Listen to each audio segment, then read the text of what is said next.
இயேசுவுக்கே புகழ். இயேசுவில் பிரியமானவர்களே, இன்று நம் ஆண்டவர் விடுதலை பயணம் 33ஆம் அதிகாரம் 14ஆம் வசனத்தினூடாக இவ்வாறு நம்மோடு பேசுகின்றார். அதற்கு ஆண்டவர், எனது பிரசன்னம் உன்னோடு செல்லும், நான் உனக்கு இளைப்பாறுதல் அளிப்பேன். அன்று இஸ்ரேல் மக்களை எகிப்தின் அடிமைத்தனத்திலிருந்து மீட்டு கொண்டு வர தலைவனாக மோசேயை ஆண்டவர் தெரிந்தெடுத்தார். ஆண்டவர் முதலில் மோசேயை அழைத்த போது அவர் மறுத்தார். இஸ்ரேலரை மீட்டு கொண்டு வருமளவுக்கு தனக்கு தைரியம் இல்லை என்று அவர் உணர்ந்தார். ஆனால் ஆண்டவர் மோசேயோடு இருந்து செயல்பட்டார். வாக்களிக்கப்பட்ட கானான் தேசத்திற்கு அவர் மக்களை கொண்டு போய் சேர்த்தார்.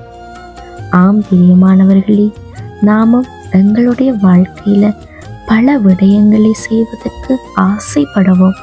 ஆனால் மனதுக்குள்ள ஒரு விதமான பயம், தயக்கம் காணப்படும். அதனாலேயே நாங்கள் எந்த ஒரு செயலையும் செய்ய முன்வராமல் இருப்போம். எந்த நல்ல காரியம் தொடங்கவிருந்தாலும் சரி, நாங்கள் அந்த காரியத்தை குறித்து பயப்படக்கூடாது. ஆண்டவருடைய கையில அந்த காரியத்தை ஒப்பு கொடுத்து ஜெபிக்க வேணும். அவரே காரியங்களை வாய்க்க பண்ணுகிறவராய் இருக்கிறார். இன்று இந்த வேத செய்தியை கேட்டுக்கொண்டிருக்கிற நீங்க உங்களோட வாழ்க்கையை குறிச்சோ அல்லது நீங்க தொடங்கவிருக்கிற ஏதாவது ஒரு நல்ல காரியம் நடக்குமா நடக்காதா என்று குழப்பத்தோடு யோசித்து கொண்டிருக்கிறீங்களா?